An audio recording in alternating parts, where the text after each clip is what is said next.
আমাদের ইন্ডাস্ট্রি জানে না যে কাদের অপমানটা করছে। অপমানটা তাদের করছে যারা না থাকলে আজকে বাংলা ইন্ডাস্ট্রির কোনো জায়গা থাকতো না। বাংলা ইন্ডাস্ট্রিকে জাস্ট বাঁচানো যেত না। আজকে তাদেরকে অপমান করা হচ্ছে। একটা নাম হচ্ছে জিদ্দা, আরেকটা নাম হচ্ছে মিঠুন স্যার, মিঠুন চক্রবর্তী। আমি কথা বলছি ২০০০ সালের পরবর্তীকালে, যে সময়টা প্রসেনজিৎ চট্টোপাধ্যায় একটু নিজেকে ভেঙে অন্য ধরনের সিনেমা করা স্টার্ট করে দিল। কারণ সেই সময় কমার্শিয়াল মার্কেট এই এখনের মতোই খারাপ একটা পরিস্থিতির মধ্যেই যাচ্ছিল। তো সেই সময় নতুন হিরো এসে জিদ্দা সাথী করলো, একটা নতুন হিরো পেলো, একটা বাংলা ইন্ডাস্ট্রি অক্সিজেন পেলো। সাথী, প্রেমী, সঙ্গী, বন্ধন পরপর ব্যাক টু ব্যাক হিট দিয়ে ইন্ডাস্ট্রিটাকে বাঁচালো। একটা নতুন হিরো এসে ইন্ডাস্ট্রি বাঁচাচ্ছে। অপরদিকে মিঠুন চক্রবর্তী তুলকালাম, তুফান, বারুদ পরপর ব্যাক টু ব্যাক হিট দিচ্ছে। বাংলা সিঙ্গেল স্ক্রিনগুলোতে রমরমা একটা ব্যাপার, রীতিমতো ফুলমালা চন্দন লাগানো হচ্ছে সিনেমা রিলিজের দিন। এই ধরনের জিনিসপত্র ছিল যে সময়টা মেন স্ট্রিম কমার্শিয়াল ব্যাপারটাকে দুজন ফিরিয়ে এনেছিল। এবং একসঙ্গে তারা যখন এলো, জিদ্দা এবং মিঠুন, এই সিনেমাটা করে যুদ্ধ, কি অবস্থা হয়েছিল আমরা সবাই জানি। ওই ফুটফলস এখনকার দিনে আর ভাবা যায় না ওটা যে লেভেলের ফুটফলস ছিল। আজকে তাদেরকে জাস্ট কোনো সম্মান দেওয়া হচ্ছে না।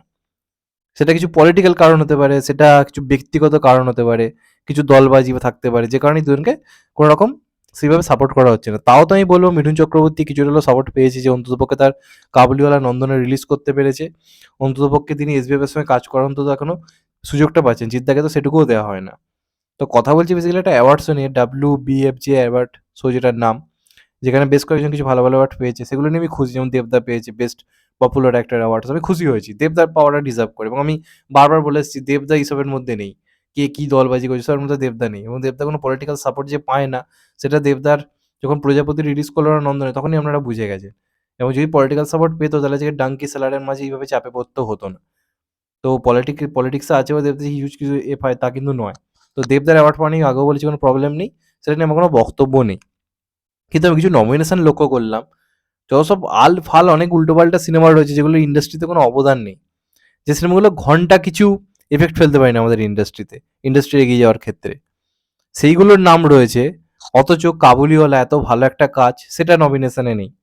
চেঙ্গিজ এই বছরে বাংলার প্রথম প্যান ইন্ডিয়া রিলিজ, যেটা হিন্দি থেকে একটা ভয়ঙ্কর কালেকশন করে আনলো, বাংলাতে একটা সুপারহিট বক্স অফিস আনলো, সেটার কোনো নমিনেশন নেই।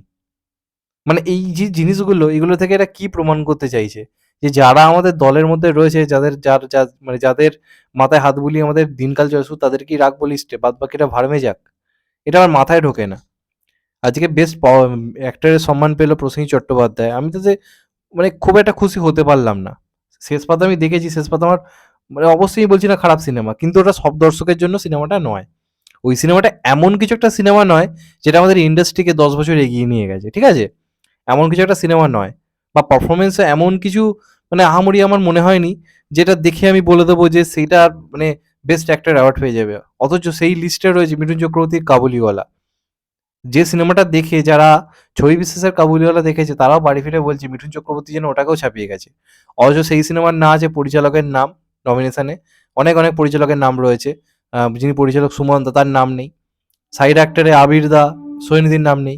খুব ভাগ্য ভালো যে মিঠুন চক্রবর্তীকে অন্তত পপুলার অ্যাক্টর অ্যাওয়ার্ডে রাখা হয়েছিল। জিদ্দাকে তো সেটাও রাখা হয়নি।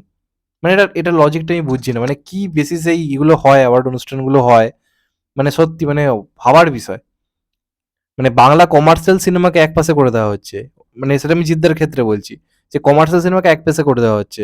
একটা সিনেমার অ্যাওয়ার্ড শো হচ্ছে, সেখানে বাংলার একমাত্র কমার্শিয়াল সিনেমা যেটা এই বছর হিট হলো, যেটা একটা সিঙ্গেল স্ক্রিনে ঝড় বইয়ে দিল, সেটার কোনো নমিনেশন নেই। সেটার না হিরোর নাম আছে, সেটার না হিরোইনের নাম আছে, সেটার না স্টোরির নাম আসছে, সেটার না মিউজিকের নাম আছে, কিছুই নাম নেই। ওটা বাদ, ওটা কোনো ইন্ডাস্ট্রিতে রিলিজই করেনি, এরকম একটা অ্যাটিটিউড সবার। আমি বুঝতে পারি না কেন এইভাবে কি ইন্ডাস্ট্রি এগোতে পারে। এই যে এই বছর এতগুলো মেন স্ট্রিম কমার্শিয়াল কাজ আছে, দেখবো এগুলোকে কোনো রকম কোনো নমিনেশনে রাখা হচ্ছে না, না মির্জাকে, না কোনো কিছু। কারণ এগুলোকে কেউ সিনেমার মধ্যেই ফেলছে না। মেন স্ট্রিম কমার্শিয়াল কাজগুলোকে অনেকেই এইসবের মধ্যেই ফেলছে না, যে এগুলো অ্যাওয়ার্ডে অনুষ্ঠানে এগুলোর নাম দেওয়া হবে, কি দরকার ভাই? এই জিনিসটা তো হয়ে আসছে। তো জিদ্দাকে নিয়ে বলাটা আমার নতুন নয়, জিদ্দাকে নিয়ে আগে বলি, কিন্তু মিঠুন চক্রবর্তীকে এরকম ধরনের অসম্মান কেন করা হলো আমি সত্যিই জানি না। একটা কাবুলিওয়ালার মতো কাজ, মানুষকে হলে কাঁদিয়ে ছেড়েছে মানুষটা, সে এই বছর বেস্ট একটা অ্যাওয়ার্ড পেলো না, এটা আমাকে ভাই অবাক করেছে। আমি আবারও বলছি যে প্রসেনজিৎ চট্টোপাধ্যায় শেষ পাতাতে একটা দারুণ কাজ করেছে, কিন্তু সেটা ইন্ডাস্ট্রিতে সেই সিনেমাটা কোনো অবদান নেই। কাবুলিওয়ালা তো একটা বেটার বক্স অফিস এনেছে, শেষ পাতা তো ডিজাস্টার হয়েছে, সুপার ফ্লপ হয়েছে, এটা তো আমরা সবাই জানি। তো সেই ব্যক্তিগত ভালো অভিনেতা নিজেকে দেখাবার জন্য যে আমি সিনেমায় কাজ করছি সেটাকে বেস্ট অ্যাক্টর অ্যাওয়ার্ড দেওয়া হলো। যে সিনেমাটা বক্স অফিসও ভালো করছে, মানুষকে কাঁদি হল থেকে বার করছে, একটা পুরোনো কাজ যেগুলো সে দেখেছে সেটাকে লোকে ভুলে যাচ্ছে, সেটাকে অ্যাওয়ার্ড দেওয়ার প্রয়োজন মনে করা হচ্ছে না।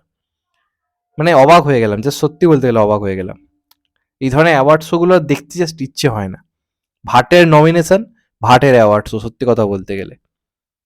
সেই দুজনকে মানে অবহেলা করা হচ্ছে, যে দুজনের জন্যই ইন্ডাস্ট্রি একটা ভালো জায়গায় পৌঁছে। অবশ্যই প্রসেনজিৎ চট্টোপাধ্যায়ের অবদান রয়েছে, দেবের তো এখনো অবধি দেবদারও ইন্ডাস্ট্রিতে অবদান রয়েছে, কিন্তু এই মাঝখানের টাইমটা ইন্ডাস্ট্রি ধ্বংসের হাত থেকে কিন্তু জিদ্দা মিঠুনদার কিন্তু হিউজ অবদান রয়েছে। তো এখন তাদেরকে ইন্ডাস্ট্রির কিছু ভাবাই হচ্ছে না, কত অবদান তাদের। এটা নিয়ে ভাবা দরকার, এটা নিয়ে মানে বলা দরকার সবার। যে কারণে আমি বললাম, অনেকে একমত হবে, অনেকে একমত হবে না, আই ডোন্ট কেয়ার। কিন্তু আমার ভাই বলার এ আছে বলে বললাম। তোমাদের এটা নিয়ে কি মতামত অবশ্যই কমেন্ট করে জানাও। আর যদি চ্যানেলটা নতুন হয়ে থাকো, চ্যানেলটাকে সাবস্ক্রাইব করে দিও, and hit the bell icon. ভালো থেকো সবাই, টেক কেয়ার, নমস্কার। আবার দেখা হবে মতো ভাই। সবাই ভালো থেকো, সুস্থ থেকো, নমস্কার, টেক কেয়ার।